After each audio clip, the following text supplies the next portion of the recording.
11월 15일 월요일 한국인을 위한 식습관 고려보건대학의 박민수 교수의 건강을 위해 고쳐야 할 한국인의 식습관 5가지를 소개합니다.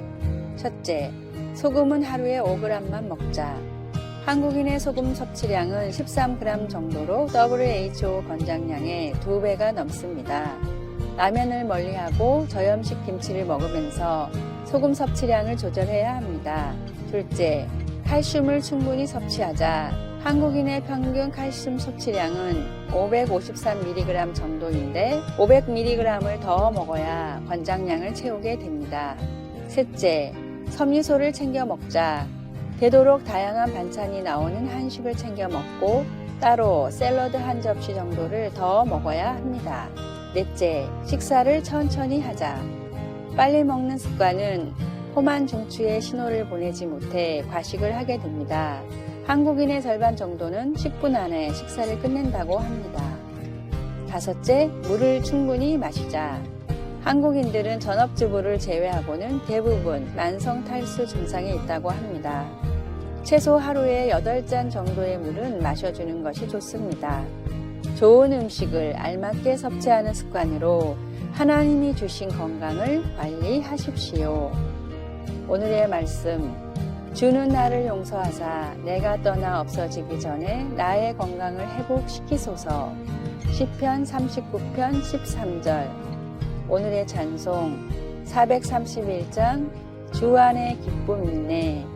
오늘의 만나 하나님이 주신 귀한 양식을 통해 얻은 힘으로 비전을 향해 가게 하소서. 5가지 수칙 중에 필요한 부분은 체크를 해 봅시다.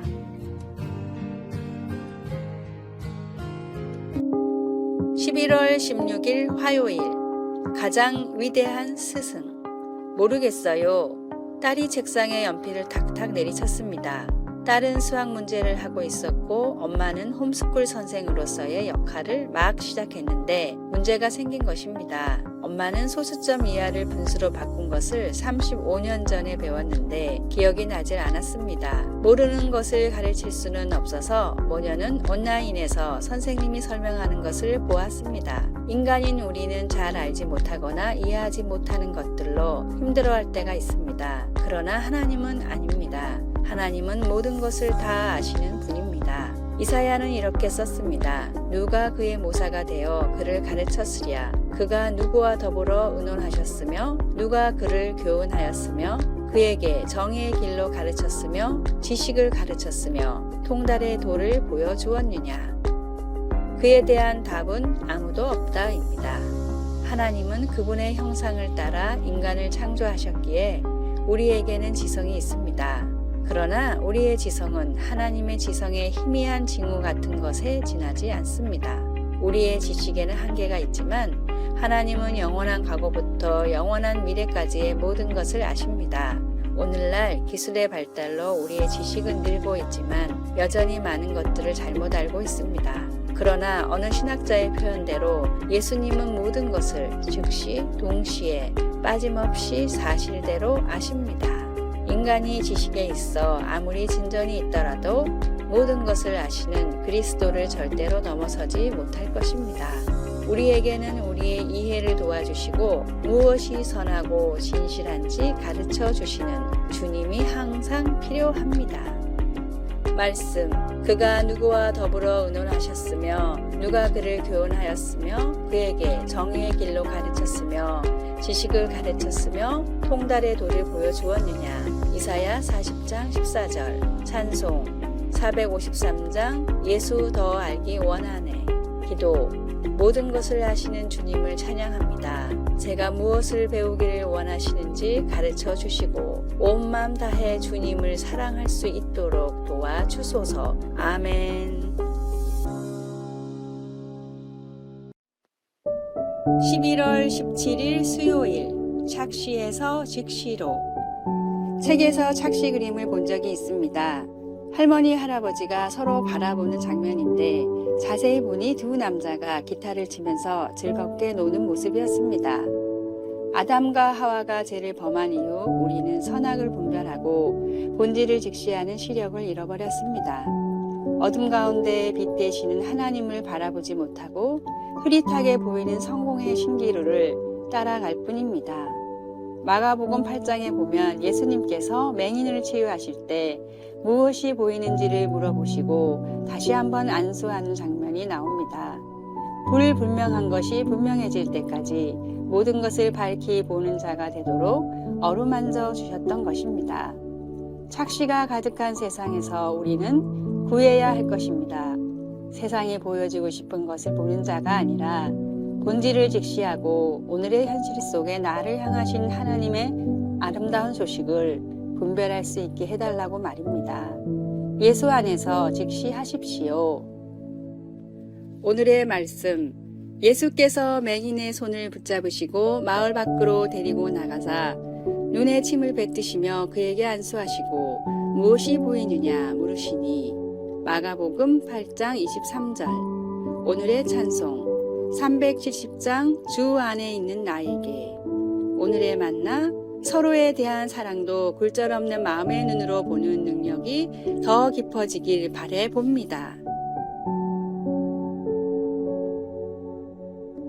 11월 18일 목요일 왕의 식탁. 어떤 사람이 차에 치한 유기견을 병원에 데려왔습니다.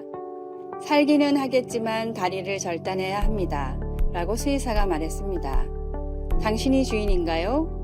수술비도 많고 회복기간 동안 돌봐주어야 할 상황이라서 수의사는 주인으로 보이는 그 사람이 걱정되었습니다. 개를 데려온 사람은 대답했습니다. 이제부터 제가 주인이에요. 그의 따뜻한 마음은 개에게 다정한 집에서 살 수 있는 앞날을 선물해 주었습니다. 무비보셋은 자신을 죽은 개처럼 가치 없는 자로 여겼습니다. 사고로 양 다리를 절개된 그는 다른 사람들의 보호와 보살핌에 의지해 살았습니다. 게다가 할아버지인 사울왕이 죽은 후 당시의 관례대로 새로운 왕인 다윗이 그의 모든 적들과 왕자의 경쟁이 되는 모든 이들을 죽이라고 명령할까봐 두려웠습니다.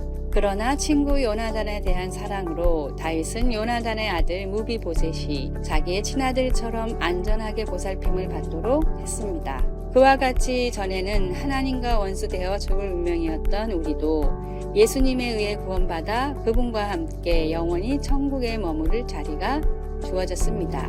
누가가 그의 복음서에 기록한 대로 하나님 나라의 잔치에서 음식을 먹는 것이 바로 그 의미입니다. 우리는 왕의 아들과 딸입니다. 아무 받을 자격 없는 우리에게 말로 다할 수 없는 사랑이 주어졌습니다. 감사와 기쁨으로 하나님께 나아갑시다. 말씀. 시바가 왕께 아뢰되 내 주 왕께서 모든 일을 종에게 명령하신 대로 종이 준행하겠나이다 하니라. 무비보셋은 왕자 중 하나처럼 왕의 상에서 먹으니라. 사무엘하 9장 11절. 찬송 305장 나 같은 죄인 살리신. 기도. 예수님, 저를 구원해 주시고 영원히 주님의 식탁에 앉을 자리를 주셔서 감사합니다. 제가 주님의 소중한 자녀라는 것을 기억하고 언제나 주님을 찬양하고 의지하게 하소서. 아멘. 11월 19일 금요일 성적과 행복. 심리학 용어 중에는 접촉 커뮤니케이션이라는 것이 있습니다. 부모들이 사랑을 담아 자녀들을 안아주고 업어주고 놀아주며 이루어지는 모든 접촉을 말하는 용어인데 따뜻한 표현과 함께 접촉 커뮤니케이션을 많이 받은 자녀일수록 성격이 밝고 명랑하며 머리도 좋아진다고 합니다. 반면에 접촉 커뮤니케이션이 부족한 아이들은 지적 발달이 늦고 신체적 발육도 떨어진다고 합니다. 결론적으로 아이가 건강하고 똑똑하게 자라길 원한다면 이른 공부를 시키고 좋은 약을 먹이기보다는 사랑을 담아 더 많이 놀아주고 칭찬을 해주면 됩니다. 네덜란드 호프대학 심리학과의 마이어즈 교수는 오랜 연구 끝에 나라의 경제 수준과 국민의 행복도는 연관이 없다라는 결론을 내렸습니다. 그 이유는 먹고 살기 충분한 수준까지는 행복도가 경제 수준에 따라 오르지만 그 이후에는 전혀 관계가 없고 오히려 줄어드는 경향까지 있기 때문입니다. 반면에 경제 수준이 낮은 사람이라도 인간관계가 좋은 경우에는 행복도가 매우 높았습니다. 연구에 따르면 경제력보다도 오히려 주변 사람들과의 인간관계가 훨씬 행복도와 연관이 컸습니다. 진짜 필요한 것이 무엇인지 모르는 경우에 노력과 시간을 낭비하게 됩니다. 하나님은 사람을 서로 돕고 배려하며 또 사랑하게 만드셨습니다. 하나님이 창조하신 원리에 따라 살아감으로 참된 복과 행복을 누리십시오. 오늘의 말씀, 형제들아 기뻐하라. 온전하게 되며 위로를 받으며 마음과 같이 하며 평안할지어다. 또 사랑과 평강의 하나님이 너희와 함께 계시리라. 거룩하게 입맞춤으로 서로 무난하라. 고린도후서 13장 11절. 오늘의 찬송 307장 소리 없이 보슬보슬. 오늘의 만나 하나님의 창조 원리를 깨닫고 적용하는 지혜를 주소서. 세상의 방식에 따른 조기 교육과 물질 만능주의를 경계합시다. 아래의 빨간색 글자 구독을 누르시어 더 많은 전도의 열매를 맺으시기를 기도합니다.